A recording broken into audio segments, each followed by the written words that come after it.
ఓం నమో భగవతే వాసుదేవాయ. మోహనవాణి తెలుగు పోడ్కాస్ట్ శ్రోతలకు నమస్కారం. శ్రీమద్ భాగవతం హిందీ మూలం నూతన సుఖసాగర భాగవత కథ, తెలుగులో అనువాదం శ్రీ చంగల్వల చంద్రశేఖరరావు, IDAS. పురంజన మహారాజుకు 1100 మంది పుత్రులు, అదే సంఖ్యలో పుత్రికలు కలిగారు. యోగ్యమైన వారితో తన పుత్రులకు పుత్రికలకు వివాహం జరిపించాడు. పుత్రులందరికీ కూడా 100 పుత్రుల చొప్పున కలిగారు. పురంజనుడు విషయబంధాలలో చిక్కుకున్నాడు. తరువాత పితరులను, భూపతులను, దేవతలను పూజించాడు. వృద్ధావస్థ వచ్చింది. అయినా పురంజనుడు పాంచాల దేశంలోని ఒక స్త్రీకి లొంగిపోయి ఉన్నప్పుడు గంధర్వులు ఆ నగరాన్ని దోచుకుందామని వచ్చారు. ఇంతలో కాలము అనే కన్య తగిన వరుడి కోసం తిరుగుతూ నారదుని కలిసి వివాహం చేసుకోమంటుంది. నారదుడు తిరస్కరించినందుకు నారద మహామునిని, నువ్వెప్పుడు ఇలా తిరుగుతూనే ఉంటావు, నీవు ఒకచోట స్థిరంగా ఉండవు అని శపిస్తుంది. తరువాత కాలకన్య భయుడు అనే యవనరాజును వివాహం చేసుకోమంటుంది. కానీ యవనరాజు, నువ్వు శ్రేష్ఠ పురుషులకే కాదు అమంగళ రూపులకు కూడా అయోగ్యురాలివే. నువ్వు రహస్యగతిని పూర్తి శరీరాన్ని భోగించు. నువ్వెవరివో, ఎక్కడి నుంచి వచ్చావో ఎవరికి తెలియదు. ఈ కారణం వల్ల ప్రజలను నశింపచేస్తూ ఉంటావు. నేను నీ వెంటే ఉంటాను అని చెప్తాడు. ఇంతవరకు నిన్నటి రోజున మనం విన్న కథ. ఇక ఈరోజు శ్రీమద్ భాగవతం చతుర్థ స్కంధం 28వ అధ్యాయం. పురంజనుడికి స్త్రీమోహం వలన స్త్రీత్వ ప్రాప్తి మరియు పూర్వకథ వలన జ్ఞానోదయం. నారదముని ప్రాచీన బర్హి మహారాజుకు తరువాత కథ వివరిస్తున్నాడు.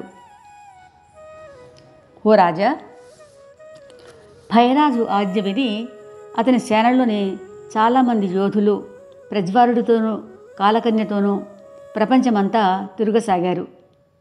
వారు ఒకరోజు ఉన్నట్టుండి పురంజనరాజు నగరాన్ని ముట్టడించారు.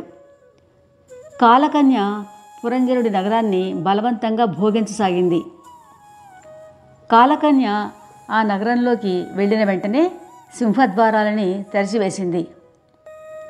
నగరానికి 4 పక్కలా ఉన్న ద్వారాల్లోంచి యవన సైనికులు నగరంలో ప్రవేశించి అతడి ప్రజలని ఎన్నో రకాలుగా పీడించసాగారు. ఈ విధంగా తన నగరాన్ని కష్టాల్లో చూసి ఆ అభిమానవంతుడైన పురంజన మహారాజు కుటుంబం మీద మమతతో వ్యాకులుడై ఎన్నో విధాల మనోవ్యథతో పీడించబడ్డాడు. కాలకన్య సాంగత్యంతో పురంజనుడు కాంతి మరియు బుద్ధిహీనుడయ్యాడు. గంధర్వులు, యవనులు అతని ఐశ్వర్యాన్ని హరించి వేశారు. పుత్రులు, పౌత్రులు, అనుచరులు, అంతేకాక తన ప్రియమైన పత్ని కూడా పురంజనుడి స్నేహాన్ని విడిచిపెట్టేశారు. కాలకన్య బంధాలలో చిక్కుకొని ఇంకా పాంచాల దేశ శత్రువుల వల్ల దుఃఖితుడై పురంజనుడు చాలా విచారంలో పడి ఆ దుఃఖం నుంచి తప్పించుకుందుకు ఏమీ చెయ్యలేకపోయాడు. కాలకన్య ఆ పురవాసులందరినీ మర్దించినప్పుడు అక్కడ గంధర్వులు, యవనులు పెద్ద ఉపద్రవం సృష్టించారు. అప్పుడు దుఃఖితుడై పురంజనుడు ఆ పురాన్ని వీడి వెళ్ళాలి అనుకున్నాడు. ఇంతలో ఆ భయుడి పెద్దన్నయ్య ప్రజ్వారుడు అక్కడికి వచ్చి తన తమ్ముడికి మంచి చేద్దామని తలచి ఆ నగరాన్ని దహించి వేశాడు. అప్పుడు ఆ పురంలో ప్రజలు మరియు తమ బంధువులతో, కుటుంబ సభ్యులతో, తన భార్యతో సహా పురంజనుడు చేసేది ఏమీ లేక ఏడవడం మొదలుపెట్టాడు. కాలకన్య వల్ల ఆక్రమించబడిన ఆ పురద్వారాలన్నింటినీ యవనులు మూసేశారు. అప్పుడు ప్రజ్వారుడు ఇంకా ఏమీ మిగలకుండా నగరానికి నిప్పు పెట్టేశాడు. ఆ నగరాన్ని రక్షించే 5 తలల పాము కూడా కాలిపోసాగింది. ఆ నగరాన్ని ఎలాగైనా వదిలిపోవాలనుకుంది. పురంజనుడి అంగాలన్నీ శిథిలమైపోయాయి. అతని పరాక్రమాన్ని గంధర్వులు హరించి వేయడంతో ఆయన ఏడవసాగాడు. దుర్బుద్ధితో బంధించబడి పురంజనుడికి భార్యా వియోగ సమయం ఆసన్నమైంది. అప్పుడు ఇలా బాధపడసాగాడు. నేను ఈ లోకాన్ని వదిలి వెళ్ళిపోతే నా భార్య చిన్న చిన్న పిల్లలని ఎలా పెంచి పోషిస్తుంది? గృహస్థ వ్యవస్థను ఎలా నడుపుతుంది? నేను లేకుండా ఈమె మృతురాలులా అయిపోతుంది. ఇలా ఆలోచిస్తూ ఉండగా యవనరాజు ఆదేశంతో పురంజనుడిని బంధించి యవనులు తమ ఇంటి వైపుకు తీసుకుపోసాగారు. అప్పుడు ఎంతో బాధతో శోకాకులురై అతని కుటుంబ సభ్యులు అతని వెనకాలే పరిగెత్తారు. యవనులు ఆ 5 తలల పామును కూడా పీడించగా అది నగరాన్ని వదిలిన వెంటనే ఆ నగరం పూర్తిగా బూడిద అయి పంచతత్వాలతో కలిసిపోయింది. యవనరాజు తనని బలవంతంగా బంధించి తీసుకుపోతున్నప్పుడు పురంజనుడికి తన పూర్వమిత్రులు స్మరణకు రాలేదు. ఏ పశువులనైతే ఇదివరలో పురంజనుడు వేటాడాడో అవి అన్నీ ఇప్పుడు అతనిని గొడ్డళ్లతో కొట్టసాగాయి. భార్య మాటలకు నోచుకోక శక్తిహీనుడైన పురంజనరాజు అనేక సంవత్సరాలు నరకంలో దుఃఖాన్ని అనుభవించి ఆ స్త్రీ యందే ఎప్పుడూ తన తలపులు ఉంచడం చేత తర్వాత జన్మలో ఉత్తమ స్త్రీగా విదర్భరాజు సింహుడి ఇంట్లో ఆయన కూతురుగా జన్మించాడు. ఈ విదర్భరాజు కన్య స్వయంవరంలో దక్షిణ దేశంలో ప్రసిద్ధి చెందిన పాండ్యరాజు మలయధ్వజుడు మిగతా అందరి రాజులని జయించి ఆమెను వివాహమాడాడు. అనంతరం పాండ్యరాజు ఆ వేదర్భి అనే భార్యయందు ఒక మనోహరమైన శ్యామ కమల నేత్రాలు కల కూతుర్ని కన్నాడు. ఇంకా అతనికి 7 పుత్రులు కూడా కలిగారు. వీరందరూ ద్రవిడ దేశ పాలకులుగా ప్రసిద్ధి పొందారు. ఈ 7 కొడుకులకి ఒక్కొక్కరికి అనేక పుత్రులు జన్మించారు. వీరి వంశజులు ఈ పృథ్వీని మన్వంతరం కన్నా కూడా ఎక్కువ కాలం రాజ్యం చేశారు. పాండ్యరాజు మలయధ్వజుడి కూతురైన శ్యామ అనే స్త్రీ ఉత్తమ నియమాలతో వ్రతాలను చేస్తూ ఉండేది. ఆమె వివాహం మొదట అగస్త్యమునితో జరిగింది. వారికి దృఢచ్యుతుడు అనే కొడుకు జన్మించాడు. ఆ దృఢచ్యుతుడికి యుధ్మవాహుడు అనే పుత్రుడు కలిగాడు. తరువాత పాండ్యరాజు తన రాజ్యాన్ని విభజించి తన కొడుకులకి అప్పగించాడు. తరువాత ఆయన శ్రీకృష్ణ భగవానుడిని ఆరాధించడానికి కులాచల పర్వతానికి వెళుతూ ఉంటే ఆయన భార్య అయిన వేదర్భిరాణి ఇంటిని సంతానాన్ని భోగాలని వదిలి తన పతి వెంట ఆమె కూడా వెళ్ళింది. ఎందుకంటే స్త్రీకి పతియే దైవం కదా. ఆ కులాచల పర్వతం పైన చంద్రభాస, తామ్రపర్ణి, బటోదక అనే గంభీరమైన నదులు ప్రవహిస్తూ ఉన్నాయి.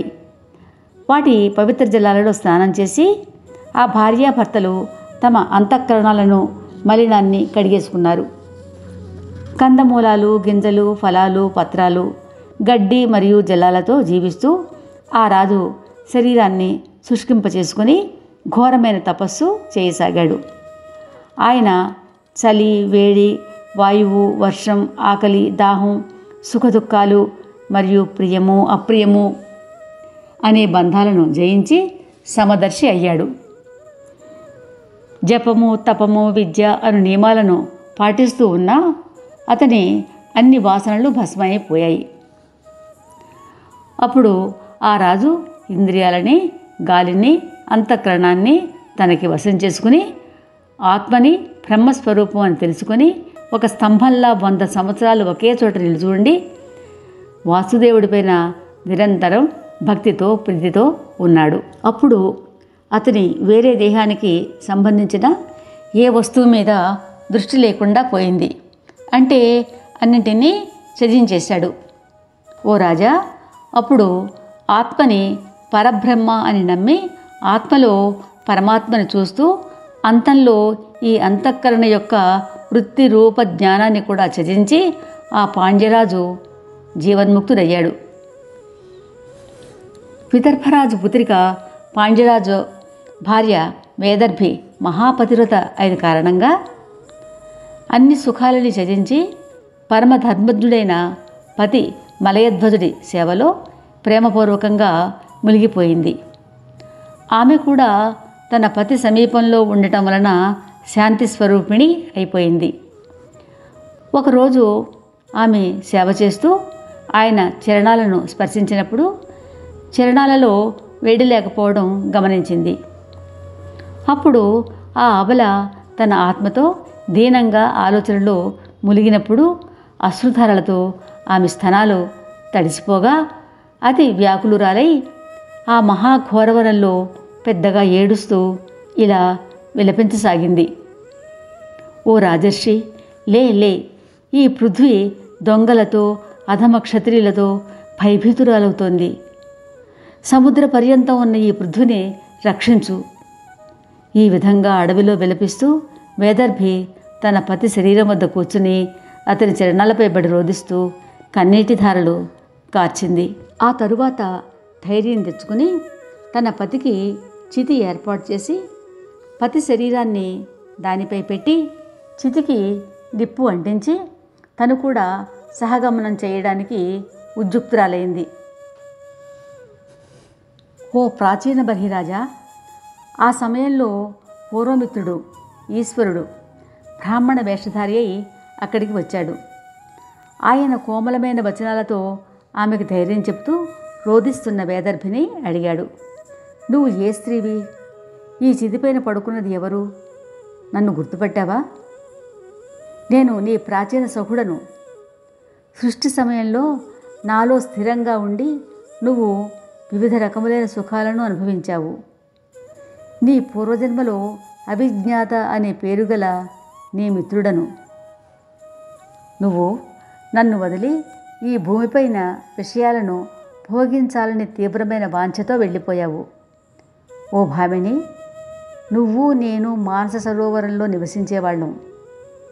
1000 ఏళ్ళు ఏ స్థానం లేకుండా ఉన్నాం.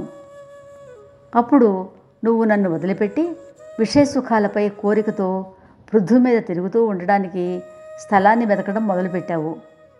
అక్కడ నువ్వు ఒక స్త్రీని, ఆ స్త్రీ కల్పించిన ఒక నగరాన్ని చూశావు. ఆ నగరంలో 5 ఉపవనాలు, స్పర్శ రూప రస గంధ శబ్దాలు మరియు 9 ద్వారాలు, శరీరంలోని నవరంధ్రాలు ఉన్నాయి. ఒకడు ఆ నగరాన్ని రక్షిస్తున్నాడు, అంటే ప్రాణం. అక్కడ 3 కోటలు, అవి పృథ్వీ, తేజస్సు, జలం. 6 వ్యాపారులు, అంటే శ్రోత, త్వచ, నేత్రం, రసం, ఘ్రాణం, మనస్సు. ఇంకా 5 అంగడులు, చేతులు, కాళ్ళు, నోరు, లింగము, గుదము మొదలైనవి ఉన్న ఆ నగరానికి వెళ్ళి అక్కడ రాణికి దాసుడివైపోయావు. ఆ స్త్రీ స్పర్శ తగలగా ఆమెతో రమించసాగావు. అప్పుడు నీ స్వరూపస్మృతిని మరచిపోయావు. ఓ మిత్రమా, కేవలం ఆ స్త్రీ సాంగత్యం వలన నీకు ఇటువంటి దుర్దశ కలిగింది. పూర్వజన్మలో నువ్వు పురుషుడివి, ఈ జన్మలో నువ్వు స్త్రీవి అనుకుంటున్నావు. ఇవన్నీ నా చేత కల్పించబడిన మాయారూపాలే. నువ్వు నేను హంసలం. నువ్వు ఎగరడం కూడా మర్చిపోయావు. ఓ మిత్రమా, నేనేదైతే అయి ఉన్నానో దానికి నువ్వు ప్రతిబింబము మాత్రమే, వేరు కాదు.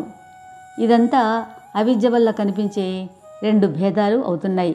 ఈ విధంగా చెప్పి నారదుడు ఇంకా ఇలా అన్నాడు. ఈ హంస అంటే ఈశ్వరుడు మానస సరోవరంలో, అంటే హృదయంలో ఉండే హంస జీవుడు. ఈ ప్రకారంగా తెలియజేసినప్పుడు ఆ జీవి స్వస్థత పొంది తన స్వరూపం గురించే ఆలోచించి నేనే బ్రహ్మను అనే స్మృతితో ఏదైతే ఇంతవరకు మరుగున పడిపోయిందో దానిని పొందింది. ఓ ప్రాచీన బర్హి, పురంజన మహారాజు అనే మిషతో ఈ ఆత్మజ్ఞానాన్ని నీకు విశదీకరించాను. ఎందుకంటే పరోక్షంగా అంటే ఇంకొక ఇతిహాసం యొక్క మిషతో జ్ఞానవర్ధన చేయడం వలన విశ్వపాలకుడు శ్రీ మహావిష్ణువు ప్రసన్నుడవుతాడు. ఇది శ్రీమద్భాగవతంలో చతుర్థ స్కంధంలో 28వ అధ్యాయం. రేపు ఇదే సమయానికి చతుర్థ స్కంధంలోని 29వ అధ్యాయం పురంజనపురం వ్యవస్థ మన మోహనవాణి ద్వారా విందాం. శ్రోతలకు ధన్యవాదాలు. మోహనవాణి తెలుగు పోడ్కాస్ట్ ఛానల్ని లైక్, షేర్, సబ్స్క్రైబ్ చేయండి. ప్రక్కనున్న గంటను మ్రోగించండి.